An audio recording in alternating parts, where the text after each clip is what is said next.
kepada semua guru Kalisering serta yang saya banggakan dan saya ucapkan banyak terima kasih atas kerjasamanya, kesetiaannya untuk ikut dalam kegiatan destinasi ini, yaitu dari SD Negeri Munggasari yang tentunya saya hormati dan saya banggakan.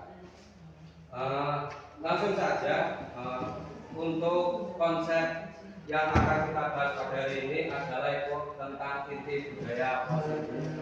Yang pertama, kita bahas tentang perubahan paradigma belajar. Kemudian nanti kita akan membahas yang kedua, disiplin positif, motivasi perilaku manusia, kebutuhan dasar manusia, posisi kontrol sebagai guru, keyakinan kelas, dan yang terakhir ada segitiga restitusi. Untuk perubahan paradigma belajar, stimulus respon. Ini stimulus respon itu maksudnya adalah yang kita rasa pada umumnya, bahwa kita merasa realita kebutuhan kita itu sama, tapi sebenarnya menurut teori kontrol itu kita memiliki kebutuhan yang berbeda. Itu untuk siswa kita. Kadang kita sebagai guru merasa bahwa mereka mempunyai kebutuhan sama, yaitu mendapat pelajaran dengan metode yang sama, tapi sebenarnya berbeda. Semua orang itu melihat hal yang sama, itu menurut respon, tapi sebenarnya untuk teori kontrol setiap orang itu memiliki gambaran yang berbeda. Kita mencoba mengubah orang agar berpandangan sama dengan kita, akan tetapi kita berubah memahami pandangan orang lain tentang dunia. Jadi lebih luas ya. Perilaku buruk dilihat sebagai suatu kesalahan. Sering kita menjumpai kayak di SD sudah tentu ya, anak sing rewel, ngejek, yang membuat ulah, layon dan lain sebagainya. Itu adalah suatu kesalahan.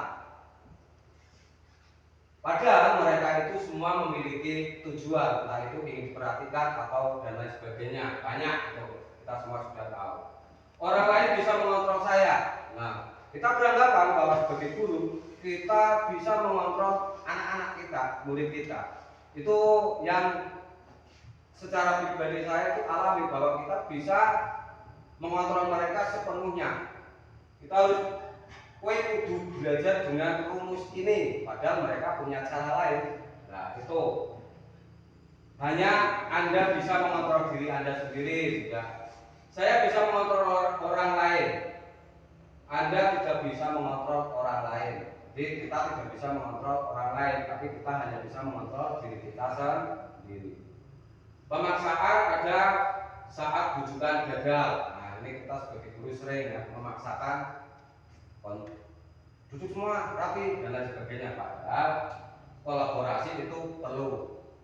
Model berpikir menang kalah. Jadi yang dimaksud di sini yang saya dapatkan dari MUCDP, bahwa secara respon kita beranggapan memberikan pola pikir menang kalah. Menang syukur, naik kalah tidak usah berkecil hati, bahasanya kan seperti itu. Tapi pada model berpikir itu menang dan menang, itu yang diharapkan adalah merasa kita menang. Senajan kalah, tapi kita tetap menilai menang dari sisi apa, mungkin kekompakan atau lain sebagainya. Itu untuk perubahan paradigma belajar yang saya pahami, seperti yang tadi dikatakan oleh Pak Wasis, bahwa diseminasi ini tujuannya adalah sharing, hanya sharing, belajar bareng, menyampaikan apa yang saya dapatkan di saat pembelajaran di CGP. Kemudian disiplin positif. Yang kedua, membahas tentang disiplin positif. Disiplin positif itu merupakan salah satu cara penerapan disiplin yang bertujuan untuk menumbuhkan kesadaran serta memberdayakan peserta didik tanpa imbalan, penghargaan atau reward, ancaman atau hukuman. Itu disiplin. Nah, kira-kira di SD Bapak Ibu Guru, di SD Munggasari, apa sudah semacam ini? Tanpa reward atau hukuman? Apa masih menggunakan ini? Masih menggunakan reward atau hukuman? Penghargaan, termasuk tepuk tangan? Masih?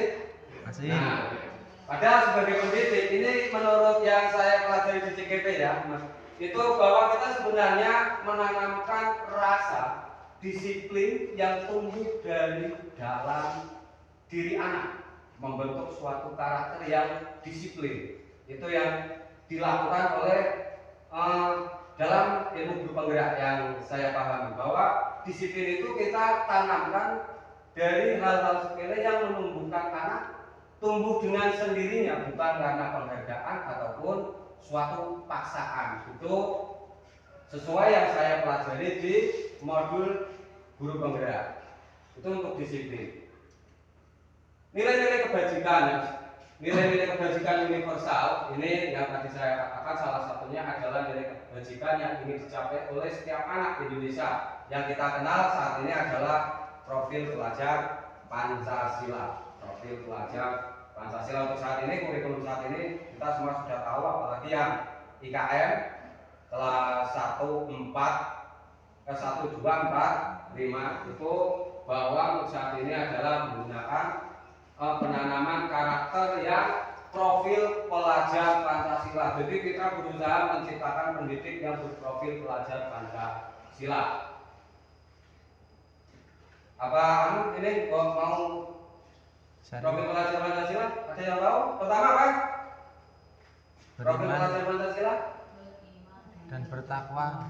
Beriman, bertakwa pada Tuhan Yang Maha Esa. Pada Tuhan Yang Maha Esa. Apa mau nyanyi dulu saja? Nyanyi dulu saja ya. Kita nyanyi dulu saja. Ya. Boleh berdiri semua? Ya, instrukturnya Ibu Sri Wahyuni. Mari monggo Bu Sri Wahyuni untuk menjadi instruktur. Ini dasarnya instruktur kali jering ini. Ya. Maju. Tentang pelajar Pancasila P5. Siapa tahu besok gantian. Semuanya. Ya monggo berdiri sebentar. Berdiri ikut bernyanyi. Pakai lagu apa ya? Yang biasa. Becak. Ya. 1, 2, 3. Pelajar Pancasila beriman dan bertakwa pada Tuhan Yang Esa dan berakhlak mulia, berkebinekaan global, gotong royong mandiri, kreatif dan bernalar kritis. Ya, belajar Pancasila, beriman dan bertakwa pada Tuhan Yang Esa dan berakhlak mulia, berkebinekaan global, gotong royong mandiri, kreatif dan bernalar kritis. Terima kasih atas waktunya kali ya untuk profil pelajar Pancasila. Ini nanti nyambung, kita selaku guru nantinya yang membuat rapot untuk yang kurikulum IKM itu nanti membuat rapot P5. Ini sangkut pautnya ini menggunakan P5. Ini ada. Nah, motivasi perilaku manusia. Ya, pertama untuk menghindari ketidaknyamanan atau hukuman. Ini menurut Dian Kersen dalam bukunya ya. Itu pertama untuk menghindari ketidaknyamanan, kemudian untuk mendapatkan imbalan atau penghargaan dari orang lain, untuk menjadi orang yang mereka inginkan, dan menghargai diri sendiri dengan nilai-nilai yang mereka percaya. Nah, ini untuk menghindari ketidaknyamanan atau hukuman itu tadi apa? Motivasi apa itu? Motivasi eksternal. Kita tahu ya, motivasi itu ada dua macam, yaitu eksternal dan internal. Eksternal itu yang dari mana? Dari luar. Berasal dari luar. Sementara yang internal Dari dalam diri peserta atau didik. intrinsik. Itu dalam bahasa didik intrinsik. Kemudian yang kedua untuk mendapatkan imbalan atau penghargaan dari orang lain. Ini juga termasuk motivasi apa ini? Motivasi apa ini? Internal apa eksternal ini? Eksternal. Ya. Betul sekali, ini adalah motivasi eksternal ya, motivasi eksternal masih dari dalam luar dirinya sendiri itu mendapatkan imbalan. Itu yang tadi saya sampaikan bahwa hukuman, tata tertib, penghargaan, imbalan reward itu adalah motivasi eksternal. Padahal dalam kegiatan guru penggerak ini, motivasi yang diharapkan adalah untuk menjadi orang yang mereka inginkan dan menghargai diri sendiri dengan nilai-nilai yang mereka percaya. Ini yang dimaksud dengan motivasi internal. Ini salah satu motivasi internal. Jadi kegiatan ini tujuannya adalah meningkatkan motivasi internal. Kayak contoh kita, kalau tidak ada absen online, tidak ada absen online, itu kan peraturan yang masuk. Salah satu cara bahasanya suatu tekanan. Nah tanpa itu alas maka nyantai lah. Nah, itu salah satunya. Karena apa? Belum ada karakter yang tertanam dalam diri kita. Itu benar-benar motivasi dari dalam diri kita. Jadi ini tergantung kalau yang namanya hukuman, penghargaan atau imbalan itu. Nah, yang selanjutnya 5 kebutuhan dasar manusia. Jadi manusia itu pada prinsipnya mempunyai 5 kebutuhan dasar. Yang pertama itu jelas kita butuh untuk hidup. Jelas itu makan, minum dan sebagainya itu kebutuhan bertahan hidup. Kemudian yang kedua ada kasih sayang. Ini Bu Puji perlu apa tidak kasih sayang? Percaya sama Mbak Lutfi? Sementara ini yang memberikan siapa Bu? Oh, orang tua, keluarga, teman juga kan? Pak Sarju Kasih sayang itu pasti. Penguasaan, kehilangan kasih sayang. kebutuhan pengakuan atas kemampuan. Jadi itu sudah manusiawi. Kita mempunyai kemampuan apa pasti yang namanya butuh pengakuan. Gini Pak Badan? Boten. Iya kan? Pasti kita butuh yang namanya pengakuan. Apapun berapa bentuknya kemampuan kita itu pasti yang namanya butuh pengakuan. Itu. Kemudian kebebasan.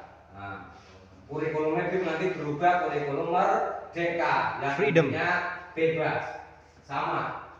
Kita juga ingin bebas, murid juga ingin bebas. Menentukan pilihan mereka dalam belajar. Contoh, kita memaksa menggunakan rumus menghitung apa. Kudu rumus ini, padahal anak kadang punya cara sendiri. Terus kita menggunakan strategi ceramah, metode ceramah dalam mengajar, padahal anak punya keinginan sendiri, entah dengan bermain, entah dengan apalah. Kita bebas bukan berarti lepas segalanya, tapi kita selaku fasilitator. Guru peranan di sini dalam pelajaran CGD yang saya pelajari ini sesuai dengan filosofi Ki Hajar Dewantara, yaitu memberikan pembelajaran secara menyenangkan. Pembelajaran yang menyenangkan, memberi kebebasan kepada anak, kepada murid untuk memilih jenis apa pembelajaran. Tapi kan untuk kalangan SD kan belum bisa. Makanya nanti ada yang namanya pembelajaran berdiferensiasi. Itu nantinya itu. Tapi saat ini belum sampai ke situ ya. Itu. Yang kelima, ini wajib anak apalagi untuk kelas rendah senang. Kesenangan. Jangankan murid. Kita butuh kesenangan apa betul? Butuh. Wajib. Wah, ini karena wajib. Namanya juga kebutuhan dasar manusia. Kesenangan.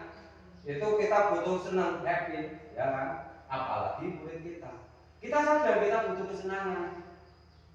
Tapi apakah bijak dan adil di saat kita mengajar kepada anak-anak kita kekang mereka.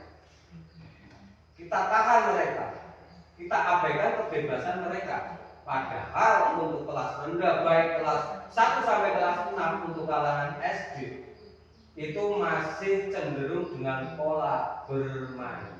Gini apa Mbak? Pola bermain. Itu yang saat ini perlu diterapkan. Ini yang digembor-gemborkan dan sangat menjadi fokus pembelajaran bagi kami adalah menerapkan pembelajaran yang menyenangkan dengan berbagai teknik permainan. Itu. Tapi tentunya kita sebagai fasilitator tidak lepas begitu saja anak dijauhkan main, tapi kita selaku pendidik merancang, membuat program pembelajaran yang menyenangkan dengan permainan, tapi benar-benar terstruktur. Jadi benar-benar ada rancangannya. Cara biasanya RPP. Nah, untuk saat ini namanya kan modul ajar. Modul ajar. Itu untuk kebutuhan dasar manusia. Sampai saat ini sampai sini paham semua nih? Ye. Alhamdulillah. Sudah paham alhamdulillah. Next, yang keberapa ini? 5 posisi kontrol guru. Ini posisi kita selaku guru. Tadi kebutuhan manusia itu umum, entah itu guru, pendidik, masyarakat biasa, terus anak-anak sama. Ini gambar yang pertama ini. Ini gambar yang pertama ini ngaco-ngaco nang murid kon ngaduk kupinge kon dijewer, sikile dunggan nang ndhuwur siji. Ini salah satu jenis posisi kontrol guru sebagai apa ini? Kira-kira ada yang tahu? Hukuman. Apa? Hukuman. Hukuman. Kalau siapa? Siapa? Nuni. Kira-kira hukuman ya? Sebagai apa? Penghukum. Ya, luar biasa sudah. Apa sudah pernah belajar ini? Belum ya? Mari belajar Betul bersama. sekali. Ini penghukum ini. Mari kita belajar. Iya. Belajar bareng-bareng. Iya. Terus ini gambar yang kedua. Ini jadi diacung-acung oleh beberapa banyak teman. Akhirnya dia sampai tutup muka saking malunya. Ya. Ini posisi kontrol guru ya, bukan suatu tindakan, tapi kan kontrol. Kalau guru itu kan suatu kontrol kita selaku pendidik. Itu apa ini? Ada yang kira-kira dia tahu? Pak Bawang ini biasanya. Tulan jeblak-jeblak suwung. Pak Sarju, dosennya nih, Pak Sarju. Tahu Pak? Pembuli. Apa bisnisnya? Kira-kira apa Bu? Pak Haji dia Enggak ada di situ. punya gambaran apa ini? Memberi statement anak itu bersalah. Memberi anak merasa bersalah. Iya. Menurut Pak Wasit apa Pak? Ini perundungan itu Perundungan. Cara Pak lihat? Iya. Mikir PBB. Cara Pak lihat sama Pak lihat? Pembuat merasa bersalah. Woi, Pak Sarji Jos. Kan sudah saya katakan itu adalah dosen saya. Berstand salah. Luar biasa. Luar biasa. Terus ini kita saling berpegangan. Nah, tumpukan tangan, pegangan. Akrab kan? Terlihat sangat akrab. Ini sebagai apa ini? Kontrol kita sebagai apa? Apa? Persatuan? Apa? Woi. Riko. persamaan hak.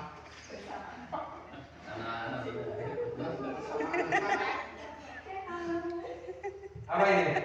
Kira-kira apa ini? Posisi kita sebagai apa ini? Posisi kita sebagai apa? Pemersatu bangsa. Pemersatu bangsa. Betul sekali. Sebagai teman. Ini yang sering kita gunakan. Termasuk sering ya. Sering kita gunakan sebagai teman. Kemudian ngintip. Kita ngintip ini. Ngintip. Ini opini Pak Bawa ini ngintip. Ini sebagai apa ini? Kita tidak terjun langsung, tapi hanya melihat, mengintai. Ini apa? Sebagai apa? Pemantau. Itu. Nah, ini aneh gambar aku ya bingung ya kan. Sebagai pihak jadi ini jelas ya dari gambar ini bahwa penghukum itu sebenarnya itu sangat tidak diperbolehkan dalam pembelajaran menurut Ki Hajar Dewantoro. Karena untuk guru penggerak, patokan guru penggerak yang digunakan itu adalah filosofi dari Ki Hajar Dewantoro. Itu. Untuk yang sudah memahami filosofi Gajah Dewantara tanpa mengikuti guru penggerak, saya yakin sudah cukup paham. Itu. Untuk pertama, menghukum itu sangat tidak diperbolehkan. Itu sebenarnya, tapi ya aneh. Kalau saya belum bisa, jujur belum bisa pasti banyak menggunakan hukuman penghukum. Itu karena saya sendiri masih sering menggunakan dan masih menggunakan pola itu, bahwa dengan hukuman menimbulkan rasa jerah kepada anak. Tapi walaupun menurut saya seperti itu, karena sudah terjun menjadi calon guru penggerak, coba menghayati filosofi Ki Hajar Dewantara, perlahan-lahan saya terapkan di kelas. Itu sudah perlahan-lahan saya terapkan, tidak menggunakan penghukum, tapi menggunakan antara manajer dan nanti ada lagi yang lebih diprioritaskan oleh calon guru penggerak, ya. Membuat merasa bersalah itu jelas. Wah, gara-gara mosok imbalan maning ini kita omongi. Nah, itu juga salah satu contoh. Itu sering kita selaku guru saking seringnya mengucapkan kata itu kan. Biasanya dino iki diomongin nurut. Besok balani pasti kata yang sering keluar akhiri diomongin. Itu kalau saya gitu. Kalau Bapak Ibu guru dari Mugasari saya percaya belum bisa menggunakan itu. Tapi setidaknya menggunakan manajer. Saya yakin dan percaya Tidak beda. Ya. Teman, ini juga sangat sering, apalagi Sarju. Kalau mendidik koyo anaknya. Pak Sarju itu murid seperti anaknya. Ini pun sebenarnya sebagai pendidik itu sebenarnya juga jangan begitu digunakan. Karena apa?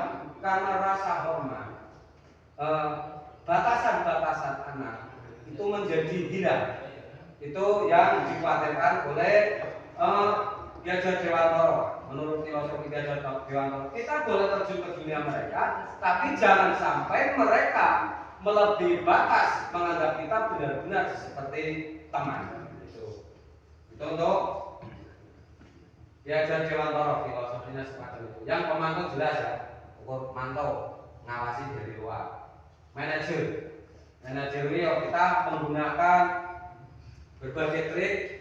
Kita panggil terlebih dahulu anak, kenapa kamu melakukan semacam itu, kemudian diarahkan dan mari kita mencari solusi bersama dengan anak. Jadi anak dilatih mendewasakan diri. Itu manajer. Selanjutnya, keyakinan kelas. Bapak Ibu, apa sudah ada yang membuat keyakinan kelas di sekolah? Sudah. Keyakinan kelas atau peraturan kelas yang ada Bapak Ibu buat? Kesepakatan kelas. Kesepakatan kelas itu sama dengan peraturan kelas. Isinya menggunakan kata-kata contohnya, Bu Siti. Contoh kesepakatan kelas di kelas Anda. Melaksanakan jadwal.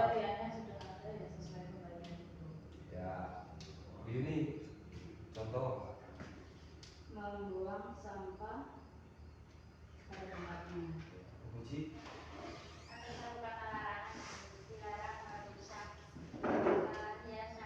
Dilarang merusak hiasan. Ya, ke yang buku jujur dulu ya. Ini dilarang. Itu berarti mengandung kata-kata Negatif. larangan. Negatif atau positif itu? Negatif. Padahal untuk keyakinan itu seharusnya dalam keyakinan itu merubah dari peraturan yang tadinya kalimat negatif, kata-kata negatif dirubah menjadi positif. Ya. Dilarang mencoret-coret tembok. Padahal itu bahasa simpelnya dalam keyakinan kita menjaga kebersihan. Semacam itu salah satu contoh. Ya. Peraturan. Nah, ini yang secara umum kita saja. Mengapa kita memiliki peraturan tentang penggunaan helm pada saat mengendarai kendaraan roda sepeda motor? Ya, sepeda motor. Kenapa? Biar selamat. Biar tidak Biar ditilang. selamat. Jadi nek tiba siraya rale lecet selamat. Kemudian yang kedua, Mengapa kita memiliki peraturan tentang penggunaan masker dan mencuci tangan setiap saat? Dan selalu bersih. Dan bersih. Coba jawaban Bapak Ibu guru yang pertama adalah dia untuk keselamatan. Betul ya?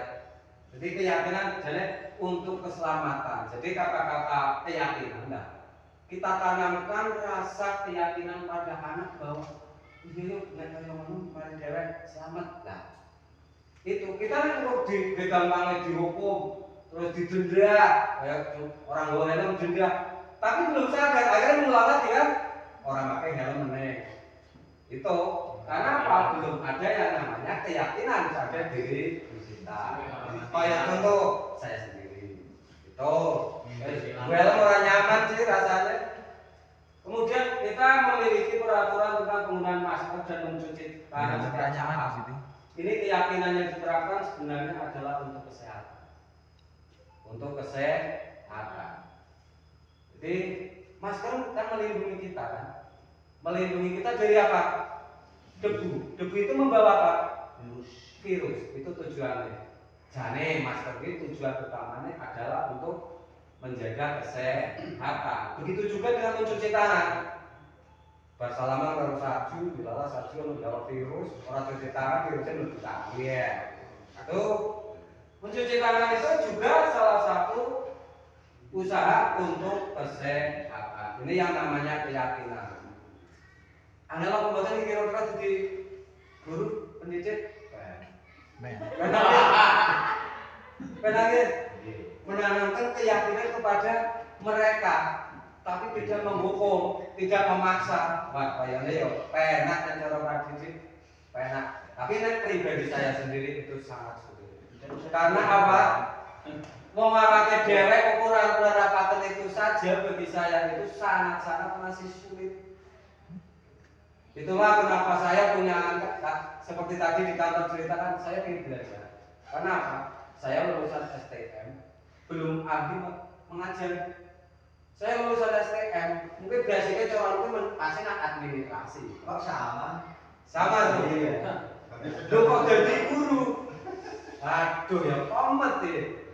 Wes wong jenis STM kan biasa, tingkat emosinya pasti tinggi. Tapi karena sudah terlanjur menjadi pendidik, saya syukuri dan berusaha untuk belajar menjadi pendidik yang setidaknya bisa menjadikan pendidik kita lebih baik ke depannya. Itu suatu keyakinan saya pertama kali adalah mengikuti ini. Nah, segitiga restitusi ini yang sangat dianjurkan dalam guru penggerak adalah menggunakan segitiga restitusi dalam menghadapi setiap kasus-kasus anak. Ya. Segitiga restitusi yang pertama itu adalah menstabilkan identitas. Jadi nek ana murid sing nakal. Mesti ana setiap kelas sing nakal kecuali SD Pak Didi anu Bapak. Santri kabeh. Ya kan? Pasti ada anak bukan nakal sebenarnya. Yang cara bahasanya mempunyai karakter lain, ingin diperhatikan.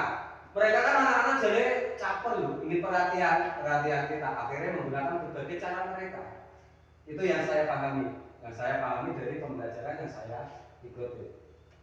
Nah, dengan kasus semacam itu, dengan umpama anak gawe nangis kancane, apa kita langsung memarahi, langsung menghukum seperti tadi yang 5 posisi kontrol? Yang lebih baiknya adalah yang manajer dalam posisi kontrol. Tapi ada yang menurut guru penggerak lebih tepatnya adalah menggunakan segitiga restitusi. Yang pertama menstabilkan identitas. Kita tanya kepada anak berbuat salah itu kita menggunakan kata-kata yang enak didengar. Wah, kayak ini bisa. Berbuat salah itu tidak apa-apa. Nah, tidak ada manusia yang sempurna. Saya juga pernah melakukan kesalahan seperti itu. Itu kata-kata yang pertama kita berikan kepada anak. Pancingan. Jadi apa? Anak langsung orang dua. Ini kan karena semacam itu. Tapi kita terus mereka dulu. Stabilkan identitas mereka dulu. Kemudian kita menstabilkan ini yang kedua jalan memvalidasi. Ya, validasi dulu saya. Validasi tindakan yang salah. Validasi tindakan yang salah ini. Validasi tindakan yang salah. Betul saja. Validasi tindakan yang salah. Nggih. Ini yang kedua adalah validasi tindakan yang salah. Jadi nek wis dicari identitasnya, dilus-lus bocah, main rawat di, kan biasanya nek dipanggil guru ini kan langsung dredeg kan, wedi. Akhirnya dineneng sih. Nek wis dineneng, yo ditanyakan kan anak, lho kowe alasannya apa? Kok nakali si A, nakali si B, kok kayak ngasih kayak nangis? Nah itu validasi tindakan.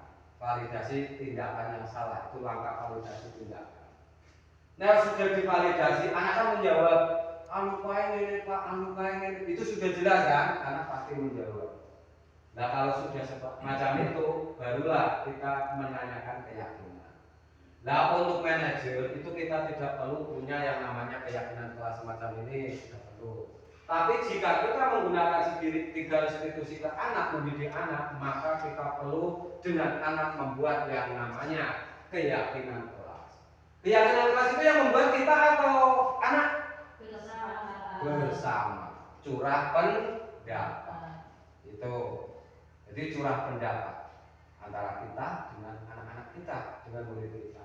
Kemudian disepakati bersama, kemudian ditanamkan ke anak bahwa keyakinan yang sudah kita buat kita jalankan bersama. Dengan apabila nanti ada konsekuensi, ada pelanggaran, maka konsekuensinya menggunakan sertifikat restitusi. Itu.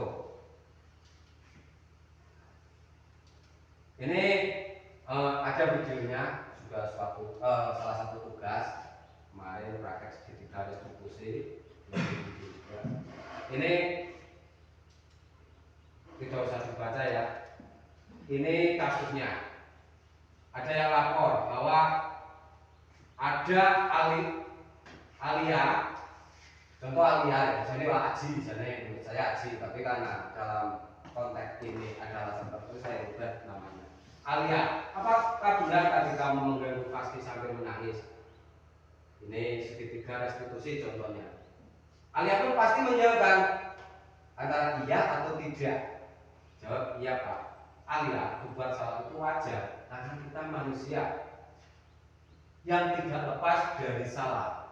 Bapak guru dulu juga pernah seperti itu. Jadi coba Alia tidak usah takut. Itu Alia sebenarnya Aji yang di kasus kelas saya itu Aji. Dan katakan dengan jujur, apa alasan kamu mengganggu Fasti? Ini kata apa? Tadi yang namanya menstabilkan identitas yang mana ini? Berbuat salah itu wajar, nah. Berbuat salah itu wajar karena kita manusia biasa. Ini pertama langkah yang kita gunakan adalah ini. Kemudian ekowis, kalau sudah, kemudian pertanyaan yang kedua adalah validasi data yang salah. Apa alasan kamu mengganggu Fasti? Kan punya alasan, karena Fasti tidak menunjuk yang pertama kali barisan pada saat pulang kemarin. Karena di kelas saya kan baris berbaris pasti. Nanti yang paling rapi ditunjuk oleh ketua kelas, bergilir bergantian. Dan dilarang kan ono wae sing murid, pokoknya kasih macam itu.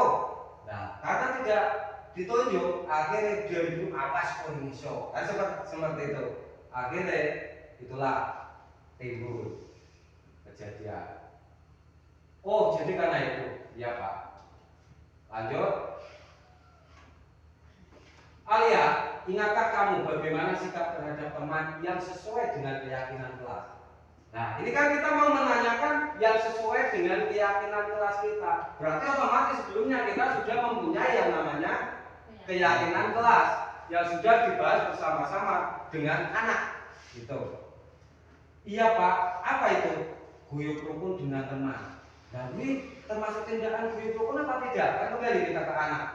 Nah, itu yang namanya nanti tindakan akhir kita, ya. Itu. Jadi, saya akan meminta maaf Pak dan tidak akan mengulangi lagi. Bagus sekali ya, kita manusia tidak lepas dari salah, mengakui kesalahan dan mau memperbaikinya itu adalah perbuatan yang sangat terpuji. Jadi, dari contoh kasus ini kita menanamkan karakter ke anak, menanamkan untuk mengakui kesalahan dan mau meminta maaf. Itu penting apa tidak itu? Penting. Penting. Itu sangat penting karena orang dewasa, anak-anak ini yang sangat sering terjadi. Kita tidak membuat suatu kesalahan, tanamkan kepada mereka bahwa salah itu wajar, tapi juga kita bimbing ke arah mereka, nek salah, secepatnya minta maaf agar tidak menjalar kemana-mana. Itu adalah salah satu contoh kegiatan segitiga restitusi. Ini nek cara panjenengan sedaya bisa diayani sendiri dengan hal semacam ini, menerapkan segitiga restitusi sesuai dengan filosofi Ki Hajar Dewantara yang saat ini diterapkan oleh calon-calon guru penggerak. Ini kira-kira cara hati nurani Bapak Ibu pas apa mboten iki? Pas nggih. Tapi sulit apa tidak itu? Sulit. Sangat sulit. Tapi kita wajib berusaha bersama-sama ya. Berusaha bersama-sama untuk menciptakan karakter budaya positif. Itulah yang nanti terbentuk yang namanya budaya positif pada anak. Itu makanya asli budaya positif. Tujuan utama kita adalah budaya. Sejenis budaya kan sesuatu yang mengakar. Budaya itu kan karakter yang tertanam. Itu pembiasaan yang benar-benar ada. Itu yang namanya budaya. Jadi berkelanjutan. Jadi dimanapun mereka berada dengan karakter mereka, mereka akan menggunakan karakter mereka, bukan karena hukuman, bukan karena imbalan, tapi benar-benar karena dari diri sendiri terbentuk karakter yang baik, terpuji. Itu seperti yang diharapkan sesuai dengan profil pelajar Pancasila. Demikian dari saya, banyak salah, mohon maaf. Mungkin ada pertanyaan atau pas, paham ya? Paham ya? Siap ya? Siap ya? Cara bahasanya promosi, siap memperjuangkan anak ya? Siap. Membentuk karakter yang baik untuk menciptakan calon generasi pemimpin yang baik. Cara bahasanya kita tidak menyalahkan pemimpin, tapi kita menciptakan calon seorang pemimpin yang berkarakter mulia, berakhlak mulia. Itu sesuai dengan profil pelajar Pancasila. Jika tidak ada pertanyaan dari saya, tentu banyak kekurangan, kesalahan yang saya sengaja ataupun tidak. Saya mohon maaf yang sebesar-besarnya. Itulah sebatas kemampuan saya yang belajar secara sekilas. Jadi pemahamannya mungkin masih sangat awam. Dan apabila ada tambahan-tambahan atau mungkin saran dari Bapak Ibu, saya terima. Monggo kalau ada saran sebelum saya tutup. Saran mungkin ada hal-hal yang saya katakan mungkin belum pas atau apa? Sudah ya. Kalau tidak, demikian.